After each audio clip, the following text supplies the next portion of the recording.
Happy birthday, Parasite. We're done. He mocked me. I smiled, sliding my folder over. Explain why your bank accounts are frozen and your company belongs to me. The panic began. The alarm on my phone always went off at exactly 5:30 in the morning. Every single day for the last 8 years. I would reach over, silencing it before the second chime could ring out, terrified of waking the man sleeping next to me. The space between us in that massive California king bed might as well have been a continent. Preston slept on his stomach, completely taking up his side, hoarding the heavy duvet. I would slip out of the sheets into the freezing air of our Westchester mansion, a 5-bedroom, 4-bathroom monument to a success story that wasn't exactly what it appeared to be on the surface. Our kitchen was something out of a high-end architectural magazine.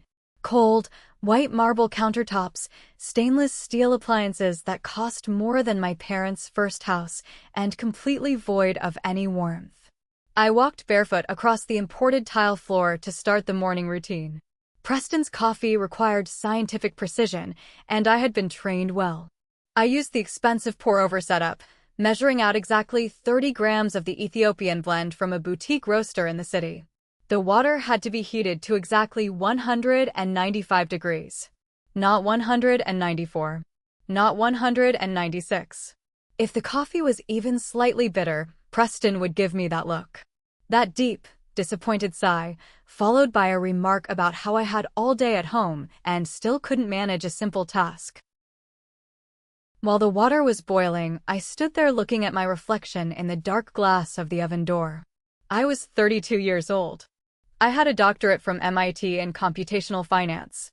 I used to be a girl with a fire in her chest, a kid from a blue-collar neighborhood in Ohio who fought tooth and nail for every scholarship, every grant, and every opportunity. But looking at myself now, in an oversized t-shirt and messy bun, holding a coffee filter, I didn't recognize that girl anymore. 6 years ago, I had written the core code for a predictive trading algorithm that was, frankly, revolutionary. I was brilliant with numbers, but I was terrified of people. I suffered from a crippling case of imposter syndrome. I was a poor kid surrounded by trust fund babies, and I constantly felt like someone was going to tap me on the shoulder and tell me there had been a mistake, that I didn't belong in their world. That was exactly when Preston swooped in. He was 35 now, a Princeton graduate with a jawline out of a magazine and the kind of unearned confidence that only comes from generational wealth. He took one look at my algorithm and saw a goldmine. But more importantly, he took one look at me and saw a naive girl he could mold. He convinced me, slowly and methodically, that the financial world would never trust a nervous, working-class girl from Ohio with their millions. He told me I needed his pedigree, his charm, his Princeton network to make it work. He offered to be the face, the CEO, while I stayed comfortably in the background. I was so grateful. I thought he was protecting me. I thought we were a team. I married him thinking he was my savior. Now, standing in this freezing kitchen, I was nothing more than an unpaid maid with a genius-level IQ. Preston finally walked into the kitchen at exactly 6:45. He was already dressed in a charcoal gray custom suit, adjusting his silk tie. He didn't look at me. He didn't say good morning. He simply picked up the coffee mug I had placed exactly 2 inches from the edge of the island, took a sip, and picked up his phone. "I need you to come into the city today," he said, his eyes glued to a financial news feed. "We have the major investor pitch for the 4th quarter at 10. Be there by 9:30 to set up the conference room. And wear the navy dress.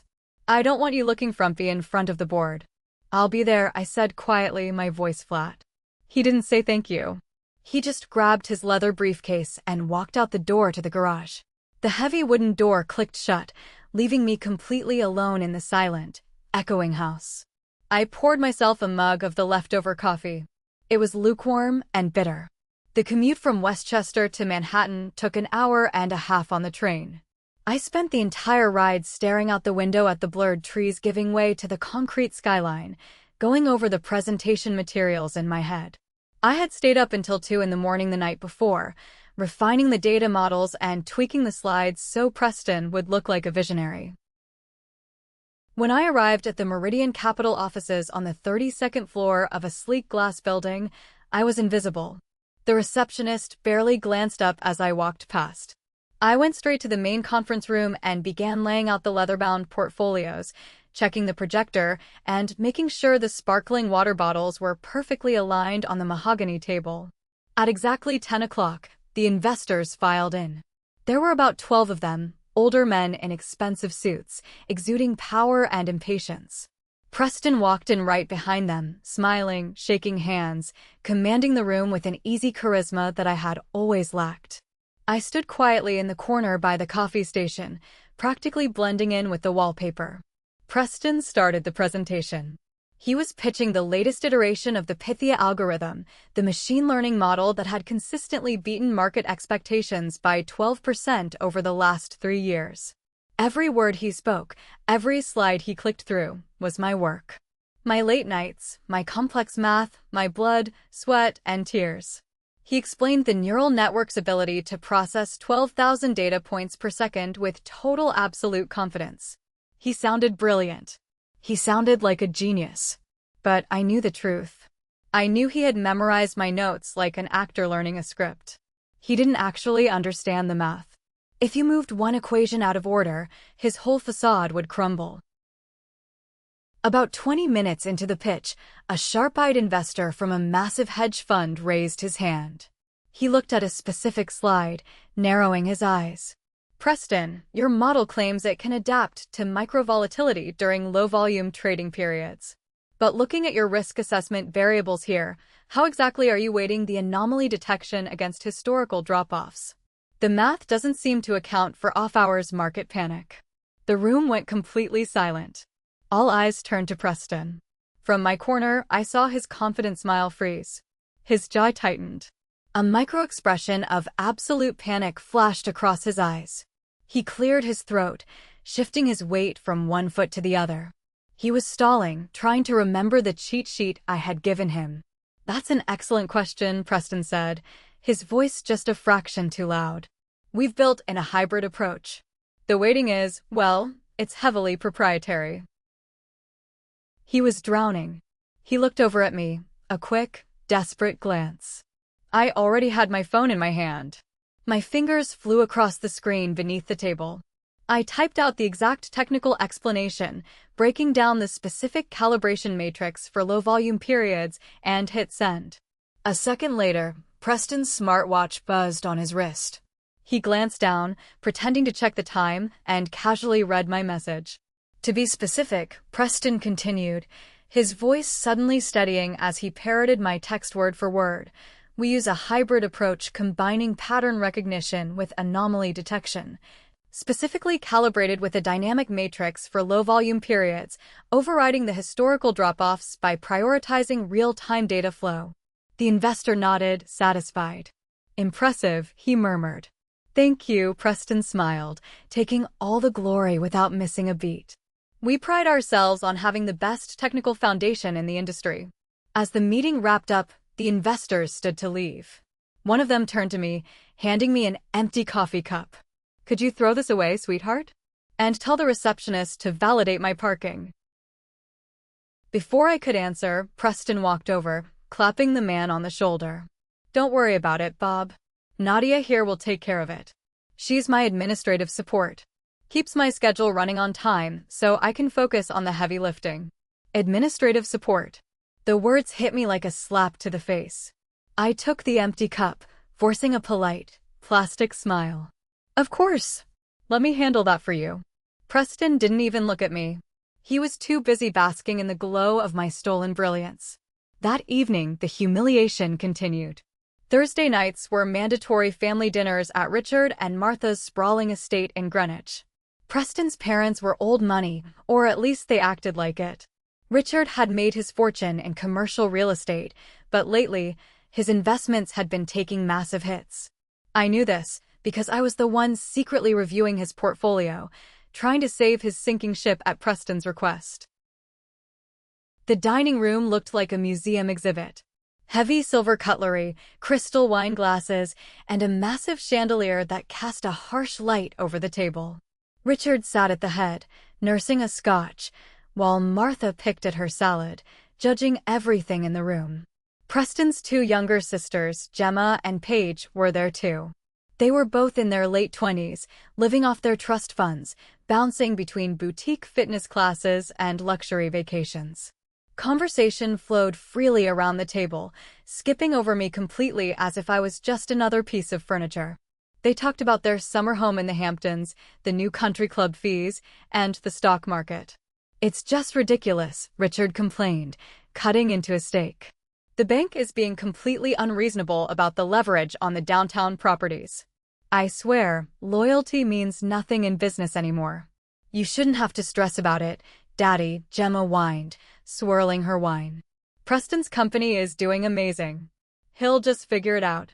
Right, Preston?" Preston leaned back, looking incredibly smug. "Meridian Capital is having a record year. We just locked down another $40 million in managed assets today. The new algorithm update is flawless." "My algorithm? My update?" I stared at my plate, quietly pushing a piece of asparagus around with my fork. Martha suddenly turned her sharp, critical eyes toward me. "And what about you, Nadia? Still puttering around the house? You know, you're incredibly lucky. Most girls from, where was it? Ohio? Most girls with your background would be working double shifts just to pay rent. You hit the absolute jackpot with my son. You just need to make sure you keep his bed warm and his life stress-free." Gemma and Paige giggled into their napkins. I felt my face flush hot with embarrassment and anger. I looked at Preston, waiting for him to say something. To defend me. To mention that I had a doctorate, that I was the reason his company existed. Preston just laughed, taking a sip of his Cabernet. "She knows she's lucky, Mom. I take good care of her. It's a nice, simple life for her." I couldn't breathe. The air in the room felt thick and suffocating. I stood up, the legs of my chair scraping loudly against the hardwood floor. "Excuse me. I need to use the restroom." I didn't wait for a response. I walked quickly down the long hallway, slipping into the guest bathroom and locking the heavy oak door behind me. I leaned over the marble sink, staring at myself in the mirror. My hands were shaking. I turned on the cold water and splashed it on my face, trying to stop the tears from spilling over. I thought about my mother. She was a tough, no-nonsense woman who had raised me on a waitress's salary. I remembered sitting at our tiny kitchen table when I was a teenager, crying over some high school drama. She had looked at me, her hands rough from washing dishes, and said, "Nadia, never let anyone make you feel small. You have a brain that can move mountains. Don't let a man put you in a box just because he's afraid of how tall you can stand." I had failed her. I had let Preston put me in a box. I had let his family treat me like a parasite, a gold digger who was leeching off their success, when the absolute opposite was true. They were the parasites. They were feeding off my brain, my work, my life. I wiped my face with a monogram towel. The sadness was gone. What replaced it was a cold, hard knot of pure anger. The first crack in Preston's armor happened the following Tuesday. It started with something small, a careless mistake that a man overly confident in his own lies makes. We were having breakfast. Preston had his phone sitting face up on the counter while he poured his juice. The screen lit up with a text notification. I was standing right behind him, wiping down the stove. I couldn't help but look. The message was from a contact saved only with a red heart emoji. The text read, "Thinking about last night. Can't wait for Thursday. Miss you." Preston lunged for the phone, snatching it up so fast he knocked over his juice glass. He shoved it into his pocket, his face pale. "Work emergency," he muttered, grabbing a paper towel to wipe up the spill. He didn't look me in the eye. One of the junior analysts screwed up a report. "Right," I said calmly. I didn't push it. I just watched him hurry out the door. 2 days later, the real proof arrived. I was home alone, working on some code on my laptop, when the doorbell rang. It was a delivery guy holding a massive, extravagant arrangement of pink peonies. They were beautiful, but there was one major problem. I am severely allergic to peonies. Preston knew this. We had a massive fight about it 3 years ago when he bought them for our anniversary. I took the flowers, my nose already starting to itch, and looked at the small card tucked inside. There was no name on the envelope. Inside, the card simply read, "To my beautiful girl. Counting down the days. Yours, P." I stood in the foyer, staring at the card. These weren't an apology gift for me. They were delivered to the wrong address. Preston must have mixed up his billing and shipping profiles online. I pulled the florist's tag off the vase. It was from a high-end boutique in Manhattan. I took a deep breath, grabbed my phone, and dialed the number. When the receptionist answered, I put on my sweetest, most clueless wife voice. "Hi there. This is Nadia, Preston's wife. I just received the most gorgeous arrangement of peonies, but I think there might be a mix-up with the delivery schedule. He usually sends these to the city, right?" "Oh, Mrs." the receptionist chirped, completely falling for it. "I am so sorry about that. Our new delivery driver got confused with the billing address on file. We're supposed to deliver the weekly arrangement to the Ritz-Carlton downtown, Suite 1247, for Sierra, just like we have for the past 6 months. I'll make sure it doesn't happen again." "Thank you," I said, my voice eerily steady. "Yes, please make sure Sierra gets them at the Ritz-Carlton. We wouldn't want to ruin the routine." I hung up the phone. 6 months. He had been renting a luxury hotel suite for a woman named Sierra for 6 months, while coming home to me, eating the food I cooked, and presenting my work to the world. I didn't scream. I didn't throw the vase against the wall. I put on a pair of sunglasses, grabbed my car keys, and drove straight into Manhattan. I parked down the street from the Ritz-Carlton and walked into the grand lobby. I bought a newspaper from the gift shop, sat in a velvet armchair near the elevators, and waited. It took 2 hours. At exactly 3 in the afternoon, the gold elevator doors opened. Preston walked out. He wasn't alone. Hanging onto his arm was a stunning, 24-year-old blonde woman. She was wearing designer clothes that I knew Preston had paid for. He looked at her with a level of adoration and warmth he hadn't shown me in years. He kissed her forehead right there in the lobby, tucked a strand of hair behind her ear, and handed her a room key before walking out the revolving doors to head back to the office. I sat in that armchair, watching the girl named Sierra walk back to the elevators, holding my husband's heart in her hands. The next day, I needed to clear my head. I took the train into the city again, just to walk the streets and figure out my next move.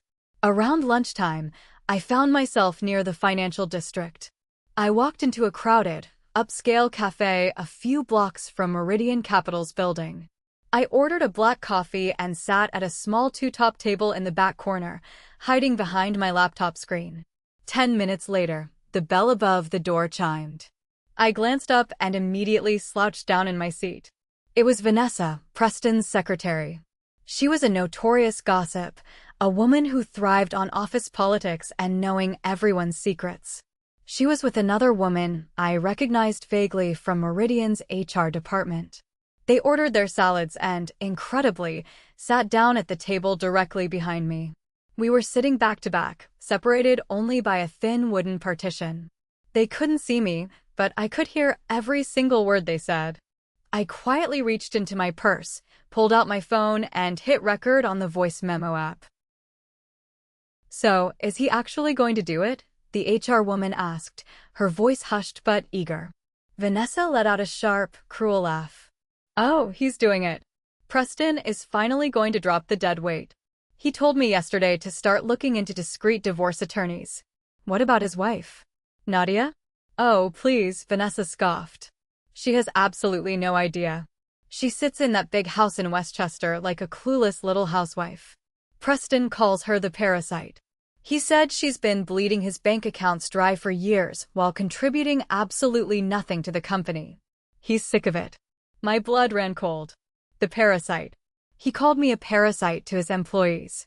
"But isn't she entitled to half of everything?" the HR woman asked. "They've been married a long time." Vanessa lowered her voice, leaning in, but my phone caught it all. "That's the brilliant part. Preston has been moving assets offshore for the last 8 months. He's draining the joint accounts, funneling the money into private trusts, and restructuring the corporate ownership. By the time he serves her the papers before the 4th quarter, There will be absolutely nothing left for her to take.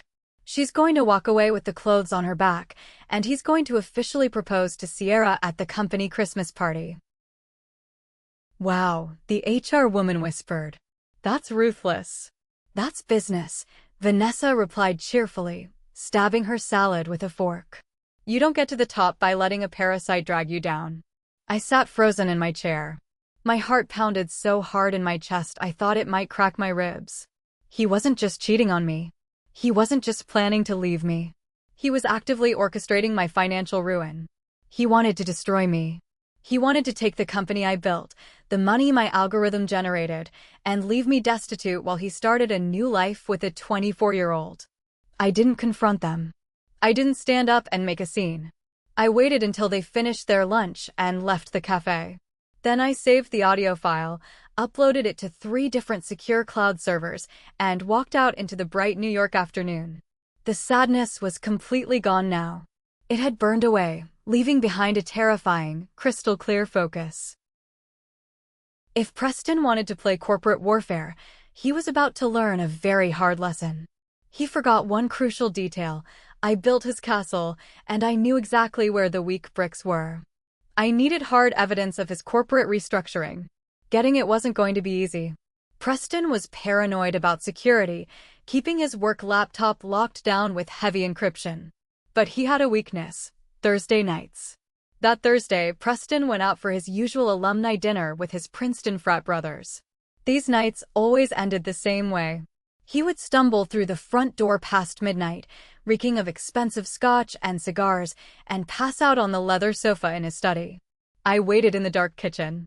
At 1:15 in the morning, I heard his key fumbling in the lock. He crashed through the hallway, mumbled something incoherent, and pushed the study door open. 10 minutes later, the heavy sound of his snoring echoed through the silent house. I crept down the hallway. I didn't bring my whole laptop. That would be too obvious and take too much time. You can't download terabytes of corporate data in an hour without triggering security flags. Instead, I brought a small, encrypted USB drive containing a stealth backdoor script I had written that very afternoon. It was a beautiful piece of code, designed to bypass his firewall, embed itself in the background processes, and slowly drip-feed files to a secure offshore server I had just rented. I slipped into the study. Preston was sprawled on the sofa, one arm dangling off the edge, breathing heavily. His laptop was on his desk, closed but asleep. I opened the lid. The password prompt appeared. He thought he was so clever, changing his password every 30 days. But I was the one who set up his master keychain years ago. I knew the algorithm he used to generate his passwords. It took me 3 attempts before the screen unlocked. I plugged the USB drive in. A small black terminal window popped up. I typed in a command line, executed the script, and watched the progress bar hit 100% in less than 10 seconds. I pulled the drive out, closed the laptop, and backed out of the room, leaving Preston completely unaware that he had just handed me the keys to his entire kingdom. Over the next 4 days, my script worked silently in the background whenever his computer was connected to the internet. It bypassed the massive media files and targeted document folders, legal drafts, and emails. I sat at my computer in the guest bedroom, watching the files populate in my secure cloud. Then I found it. A hidden folder labeled Q3 Restructuring. I opened the PDFs. My stomach churned as I read through the legal jargon. It was a masterclass in corporate theft. The documents outlined a plan to officially hire a man named Harrison, one of Preston's old college buddies, as the new chief technology officer of Meridian Capital. Harrison had a business degree, but he didn't know the first thing about coding a neural network. It didn't matter. He was just a figurehead. The next document was worse. It was a termination strategy. It outlined a plan to fire all redundant administrative roles to streamline operations. My name was at the top of the list. They were going to officially terminate me, sever my legal ties to the company, and force me to sign an airtight non-disclosure agreement as part of a severance package. If I refused, they would bury me in litigation until I went bankrupt. I needed a professional opinion. I called Tara, an old friend from MIT who now worked as a senior investigator in financial forensics. We hadn't spoken in a few years, but when I told her I needed to meet immediately, she didn't hesitate. We met at a dimly lit, sticky-floored dive bar in Brooklyn, miles away from anyone Preston knew. I slid my tablet across the table, showing her the offshore asset transfers, the restructuring documents, and the backdoor emails. Tara reviewed the files, her face growing grim. She took a sip of her beer and looked at me with absolute pity. "Nadia, this isn't a standard divorce," Tara said, her voice low. "This is a targeted financial assassination. He's utilizing shell companies in the Cayman Islands to hide the cash liquidity. And this CTO maneuver? He's legally stripping your access to the intellectual property. He doesn't just want to leave you.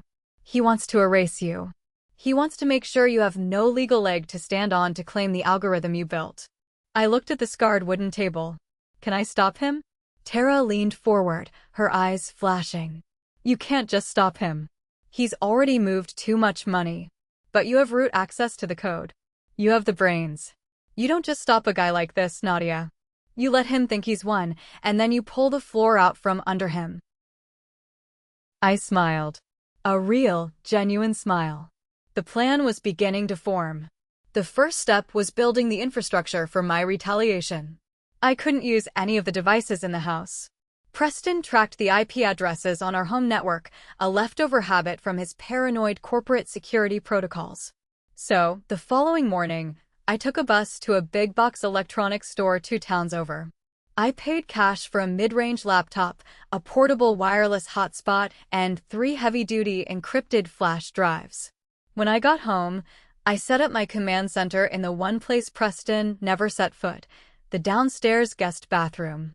It felt absurd, sitting on the closed lid of a toilet with a brand-new laptop balanced on the marble sink, but it was the only room in the massive house where I could lock the door without arousing suspicion. If he asked, I was just having a bad stomach day. I spent the next 48 hours building a corporate ghost town. I called it Nemesis Holdings. Over the years of our marriage, Preston's parents, Richard and Martha, had repeatedly forced me to handle their complex tax returns because they were too cheap to hire a dedicated accounting firm. They thought it was a menial administrative task for the housewife. They didn't realize they were giving me a masterclass in offshore wealth management and shell company architecture. I knew exactly how the wealthy hid their money, and now I was going to use their own playbook against them. Using my hotspot, I registered the primary holding company in Bermuda. It was a perfectly legal entity, shielded by layers of corporate privacy laws. Beneath that, I created 2 subsidiary investment arms registered in the Cayman Islands, and a Delaware limited liability company to act as the legal interface for domestic operations in the United States.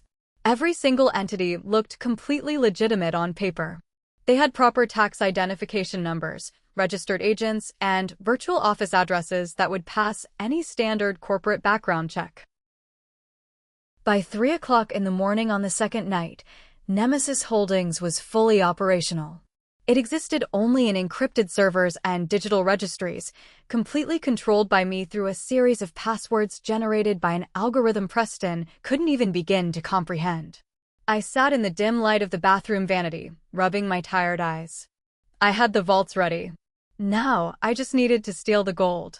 I met my friend Tara at the dive bar one more time to have her review the corporate structure. She looked over the digital paperwork on my screen, tracing the ownership shell game with a professional eye. She let out a low whistle, taking a sip of her dark beer. "It's bulletproof, Nadia," Tara said, shaking her head in sheer admiration. "If someone tried to audit this, they would spend 2 years peeling back the layers just to find a blank wall in Bermuda. You're a ghost. So, what's the first move?" "The first move," I said, closing the laptop, "is taking back my brain. Taking back the Pythia algorithm required timing and a deep understanding of Preston's arrogance. Meridian Capital ran routine server maintenance on the second weekend of every month. During this 48-hour window, the trading systems were taken offline for security patches and code updates. It was my job, unofficially of course, to deploy the updates. That Saturday, while Preston was out playing a round of golf at his country club, I logged into the primary servers from my secure bathroom command center. I didn't just update the code. I performed a delicate digital surgery. I fragmented the core neural network of the algorithm, separating the predictive modeling components from the data processing protocols. I designed it so that the pieces would only function when they communicated through an external licensing gateway. A gateway controlled entirely by Nemesis Holdings. But digital locks weren't enough. I needed legal ownership. The beauty of the trap was in its mundane execution. Every quarter, Preston had to sign a massive stack of compliance paperwork, software licensing renewals, and vendor agreements. It was hundreds of pages of dense legal text. Because he was fundamentally lazy and believed himself to be above administrative work, he never actually read them. He would just flip to the back pages and sign where the yellow sticky notes told him to sign. I spent 3 days drafting a new set of licensing agreements. The documents stated explicitly that Meridian Capital was surrendering the core intellectual property rights of the Pythia algorithm to a third-party vendor, Nemesis Holdings, in exchange for a comprehensive system upgrade. Furthermore, Meridian would now lease the algorithm back on a monthly basis. Buried deep in Section 42, Paragraph C, was a lethal morality clause. The licensing agreement would be immediately terminated and all software access revoked in the event of any public scandal, divorce proceedings, or malicious conduct by the CEO. On Tuesday morning, I walked into Preston's home office carrying a stack of papers 2 inches thick. He was sitting at his desk, his phone pressed to his ear. I recognized the soft, flirtatious tone of his voice immediately. He was talking to Sierra. He looked up, annoyed that I had interrupted him. I silently placed the stack of papers on his desk, tapping the top with my finger. Quarterly vendor compliance, I whispered, holding out a pen. The board needs these filed by noon. Preston rolled his eyes. Hold on a second, babe, he said into the phone. He took the pen from my hand. He didn't read a single line. He didn't even look at the company names on the headers. He just flipped to the pages I had marked with yellow sticky tabs, signing his name with quick, impatient scribbles. Yeah, just some boring administrative garbage, Preston laughed, returning his attention to Sierra as he signed away his entire empire. Anyway, about that reservation at the French place. I quietly gathered the signed documents, double-checking that his signature was clear and legally binding on the Nemesis Holdings contracts. My heart was beating a steady, calm rhythm. I walked out of the room, leaving him to his phone call. As of that exact moment, Meridian Capital did not own its brain anymore. They were renting it from me, and the landlord was getting ready to evict them. With the company secured, I turned my attention to the family that had treated me like dirt for 8 years. Richard's real estate portfolio was bleeding money, specifically a massive commercial property development downtown that was heavily overleveraged. He was desperate for cash to keep the project afloat. I started by anonymously tipping off his primary commercial lender about a minor, but costly, zoning violation on one of his warehouse properties. It was enough to trigger a risk assessment review, which immediately resulted in the bank hiking his mortgage interest rates across the board. That Thursday at the weekly family dinner, Richard was furious. He slammed his fist on the dining room table, making the crystal wine glasses rattle. Highway robbery, Richard shouted, his face red. 7% on a commercial refinancing loan. Even with my credit history, these banks have absolutely no respect. They want $15 million to restructure, or they'll let the downtown project default. Preston looked uncomfortable, staring at his phone. He couldn't help his father because he was too busy quietly siphoning Meridian's capital into his offshore divorce funds. I looked up from my salad, putting on my best, most helpful expression. You know, Richard, I might know someone who can help with that. The entire table went silent. Martha looked at me as if I had just spoken in tongues. You? What could you possibly know about high-level commercial refinancing? A few of the senior alumni from my MIT cohort started an exclusive private equity fund last year. I lied smoothly, keeping my voice light and conversational. They specialize in rapid capital injection for established families. Real estate-backed loans, Very low risk for them, very low interest for the borrower. They preferred dealing with private networks rather than banks. Richard narrowed his eyes, suddenly interested. What kind of rates? I heard they're doing 4% for prime commercial assets, I said, taking a sip of water. I could reach out to the managing director. Make an introduction. If you want, of course. Richard practically begged me to make the call. Within a week, I had orchestrated the trap. Using my Nemesis Holdings Delaware subsidiary, I fabricated an entire investment firm. I created fake LinkedIn profiles for the partners, set up professional email domains, and routed a burner phone through a virtual receptionist service in Manhattan. When Richard's golf buddy lawyer reviewed the $15 million loan contract, he only skimmed the financial figures. He confirmed the 4% interest rate and gave Richard the green light. What the lawyer failed to notice, buried in the dense legal terminology of the default conditions, was a specific acceleration clause. The clause stated that the entire $15 million principal would become due immediately, within 24 hours, if there was a material change in the marital status or executive standing of the guarantor's immediate family network. Richard signed the documents with a gold-plated fountain pen, bragging to Preston about his brilliant negotiation skills. I smiled, watching him hand over the deed to his life. The final pieces of the puzzle were Gemma and Paige. Preston's sisters relied entirely on their massive trust funds to survive. They had never worked a day in their lives. The problem with their trusts was the tax structure. They were losing a significant percentage of their monthly distributions to capital gains taxes. During a weekend brunch at the country club, while they were loudly complaining about their reduced allowances, I offered to help. I've been reading up on tax efficiency for fixed income trusts, I told them, acting like a helpful, eager-to-please sister-in-law. There's a way to restructure the holding accounts so the distributions qualify as non-taxable returns on principal. It would increase your monthly payout by at least 20%. Greed is a very predictable mechanism. Gemma and Paige didn't care how it worked, they just wanted the extra money to buy designer bags. I drafted the restructuring documents for them. The new structure did, in fact, lower their taxes. But it also required a guarantor to back the newly formed tax shelters. I designated Richard's commercial holding company as the guarantor. I then cross-collateralized their trust funds with Richard's new $15 million Nemesis Holdings loan. It was a perfect, invisible web. If Richard's loan defaulted, the trust funds would instantly freeze to cover the liability. The dominoes were lined up flawlessly. Just as the final contracts were signed, my mother decided to visit from Ohio. She took a bus halfway across the country because she hated flying. When I opened the front door of the Westchester mansion to greet her, she dropped her duffel bag on the marble floor and just stared at me. She didn't compliment the house. She didn't ask about Preston. She looked at my face, her sharp eyes scanning the hollows of my cheeks and the dark circles under my eyes. "You've lost 15 pounds, Nadia," she said, her voice tight with worry. "And your eyes look dead."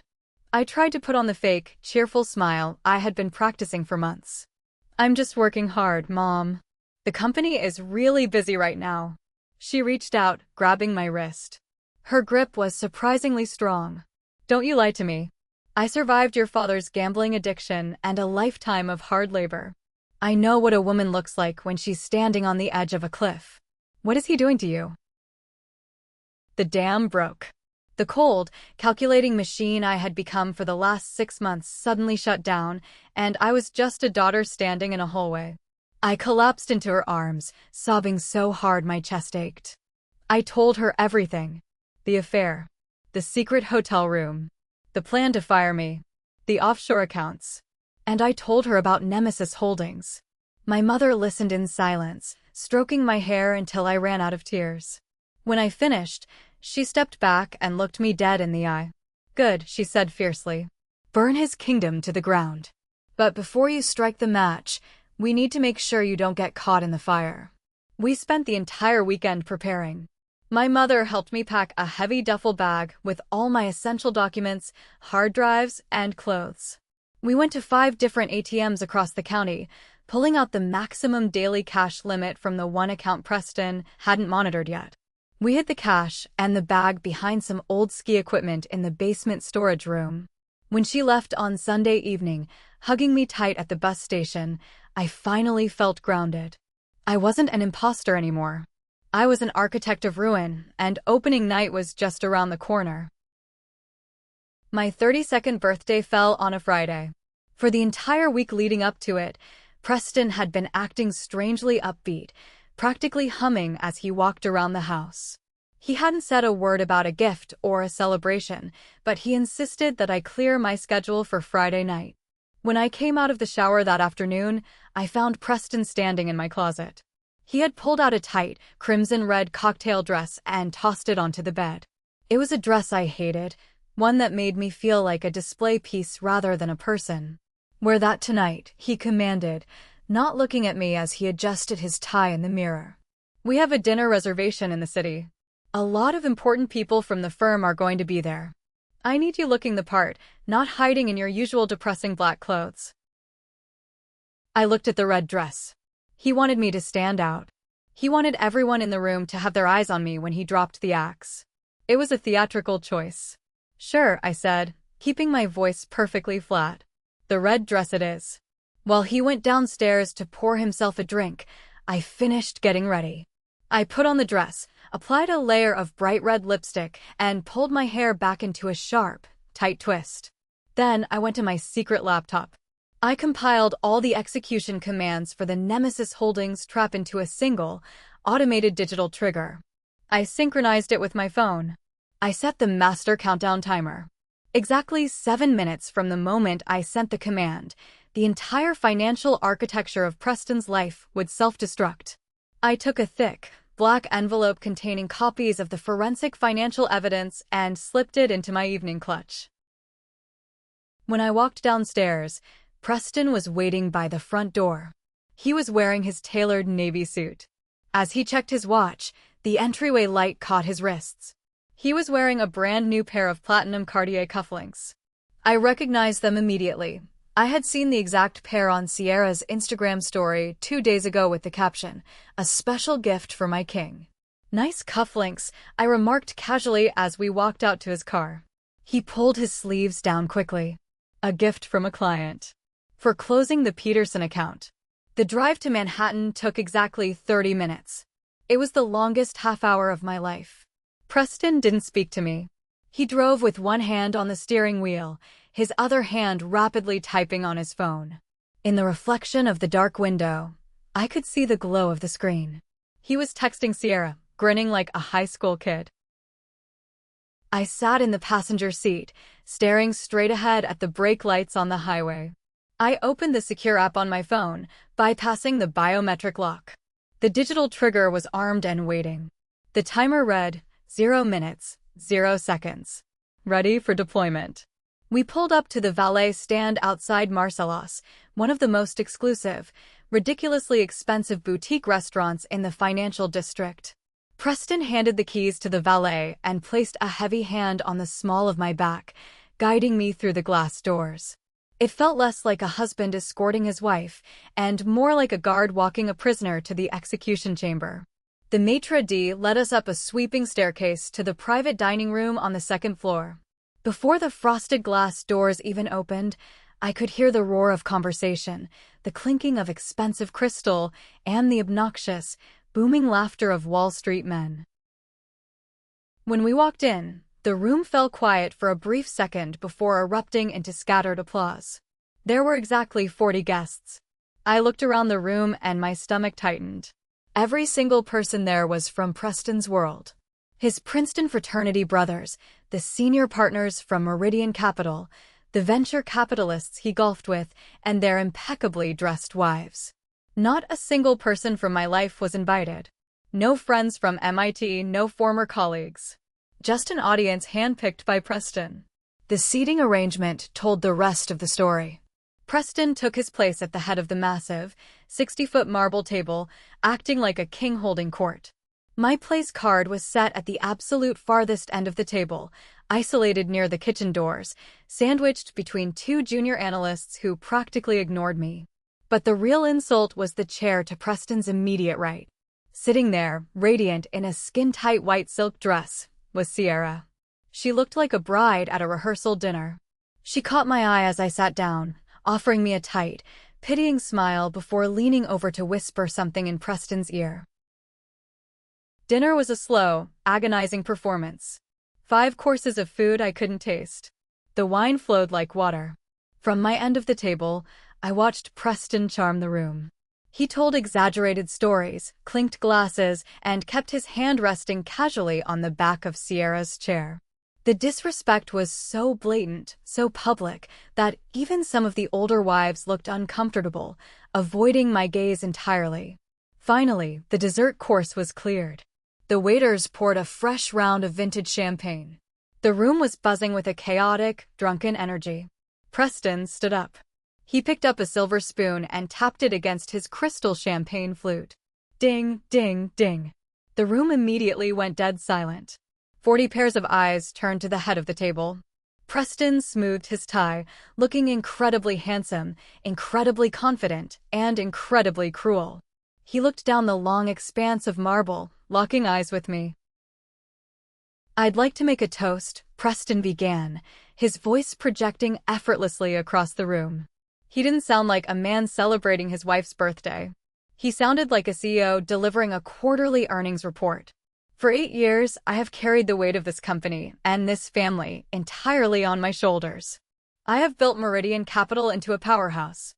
And for 8 years, I have allowed myself to be held back by someone who contributes absolutely nothing to that success." A low murmur rippled through the guests. A few people gasped. Sierra sat up straighter, a triumphant smirk playing on her lips. Preston raised his glass higher. "Happy birthday, Parasite. We're done." The sheer brutality of it hung in the air. Then, one of his frat brothers at the back of the room let out a loud, drunken bark of laughter. That was the permission everyone else needed. The room erupted. The men cheered and clapped. The wives whispered behind their hands. Sierra actually applauded, her manicured hands clapping together as she looked at me with pure venom. Preston stood there, soaking in the cruel laughter, waiting for me to break. He expected tears. He expected me to scream, to throw my wine, to run out of the room humiliated and broken. I didn't flinch. I didn't shed a single tear. I picked up my purse, opened the clasp, and pulled out the thick black envelope. I stood up slowly. The red dress suddenly didn't feel like a costume anymore. It felt like armor. The laughter began to die down as I walked away from my chair. I didn't run. I walked with slow, measured, perfectly calm steps down the length of the massive marble table. The silence returned, thicker and heavier this time. 40 pairs of eyes watched me approach the head of the table. I stopped right in front of Preston. His smug smile faltered slightly, confused by my lack of hysterics. Sierra glared at me, crossing her arms. I smiled. A cold, terrifying smile that reached all the way to my eyes. I placed the black envelope on the marble and slid it gently across the table until it touched his champagne glass. Underneath the table, my thumb pressed the execution button on my phone screen. Trigger activated. I looked Preston dead in the eye, my voice quiet, but carrying perfectly through the dead silent room. "Explain why your bank accounts are frozen and your company belongs to me." Preston froze. The color instantly drained from his face, leaving him looking like a wax mannequin. Sierra let out a confused scoff.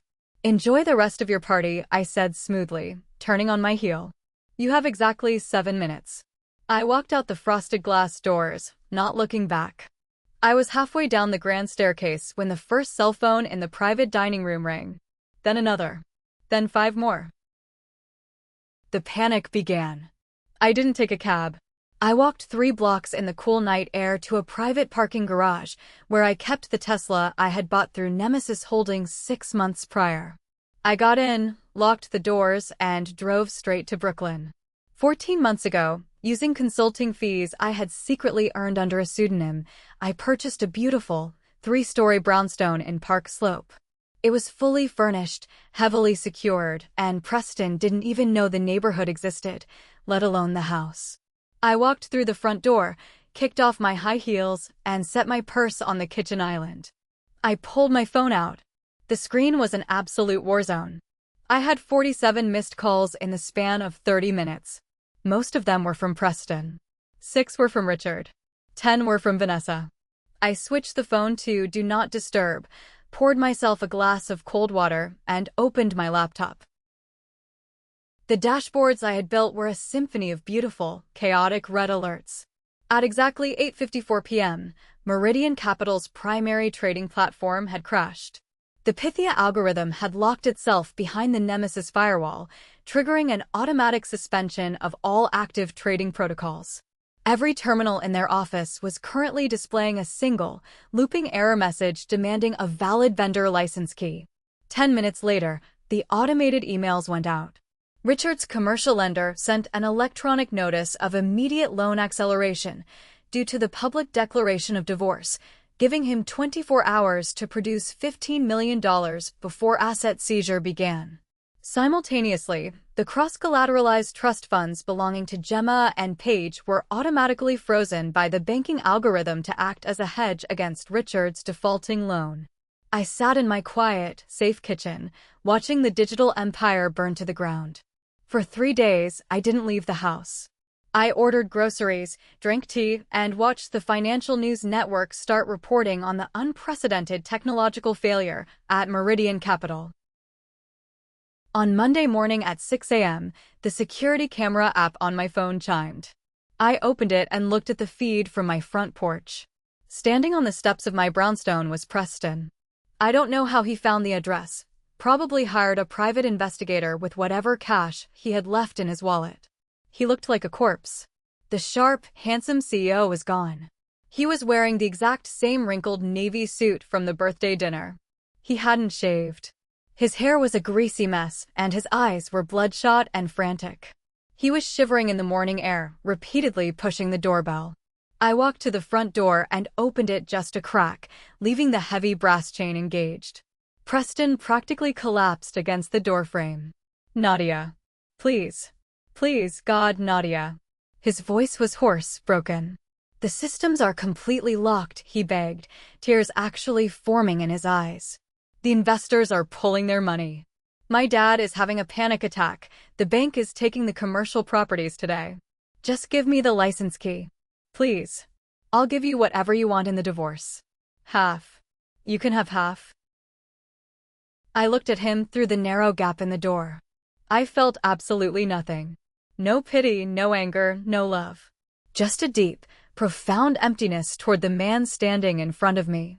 "I don't want half, Preston," I said quietly. "I already took everything." I shut the door in his face, sliding the deadbolt home. That afternoon, my doorbell rang again. This time, it wasn't Preston. It was Sierra.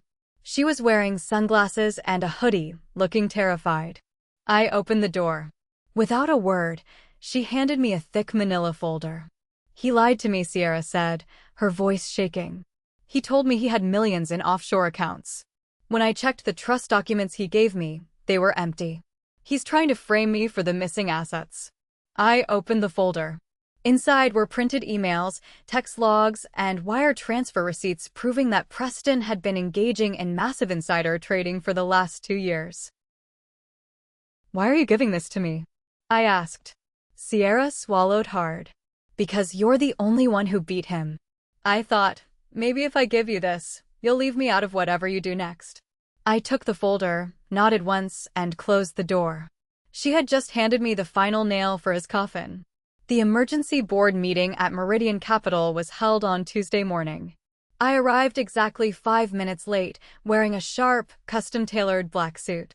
The atmosphere in the massive glass conference room was indistinguishable from a funeral. The 7 board members sat around the table, looking pale and exhausted. Preston sat at the end, staring blankly at the wood grain.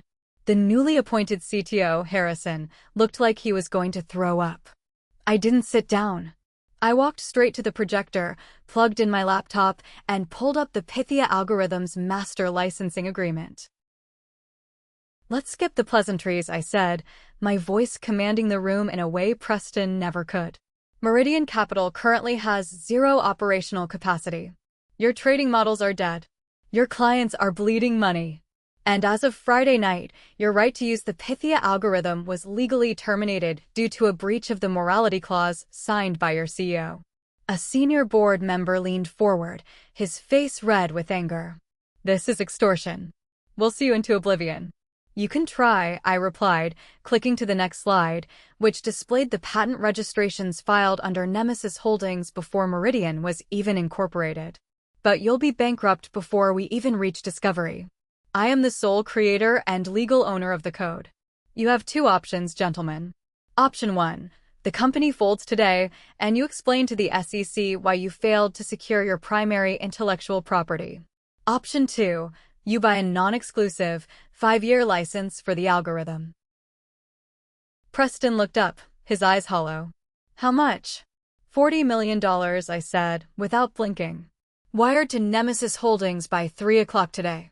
Or the servers wiped themselves entirely. The room erupted into shouting, but it was useless. They had no leverage, no code, and no time. By 2:45 p.m., my secure offshore accounts were heavier by $40 million. But I wasn't finished. As soon as the wire cleared, I took the manila folder Sierra had given me and mailed it directly to the regional director of the Securities and Exchange Commission via certified courier. The fallout was spectacular. Within a month, the SEC raided Meridian Capital. The insider trading evidence was insurmountable. The board fired Preston, stripped him of his remaining equity, and threw him to the wolves to save themselves. Richard's commercial empire collapsed, forcing him into Chapter 11 bankruptcy and causing the immediate liquidation of the family's assets, including the trust funds Gemma and Paige relied on. They were last seen applying for retail jobs in New Jersey. I took the $40 million and leased an incredible, sun-drenched office space in a high-rise building overlooking Central Park. I founded a new quantitative trading firm. I called it Athena Financials. I didn't hire a single man from the Ivy League frat boy network. I spent 2 months headhunting. I found the brilliant women who were stuck in middle management, the female coders whose work had been stolen by their supervisors, the brilliant female analysts who were told they didn't have the right face for the boardroom. I hired them all, gave them massive equity stakes, and unleashed them on the market. Within a year, Athena Financials was dominating the sector. We were featured on the cover of financial magazines, not as a fluke, but as the new gold standard of algorithmic trading. Late one evening, after the office had cleared out, I stood alone in my corner office. I held a mug of perfectly brewed coffee, looking out through the floor-to-ceiling windows at the glittering lights of the Manhattan skyline. I thought about the scared, quiet girl from Ohio who used to shrink away from the world. I thought about the woman who stood in a freezing Westchester kitchen, serving coffee to a man who called her a parasite. That woman was dead. The woman standing here now was a titan. So, I took back what was rightfully mine, even if it meant destroying an entire family's legacy in just 7 minutes. Some say I should have just left him and started over peacefully, but I chose to burn his world to the ground. Am I wrong? Thanks for watching. If you haven't subscribed yet, hit that button right now for more satisfying revenge stories. What would you have done in my shoes? Let me know in the comments below.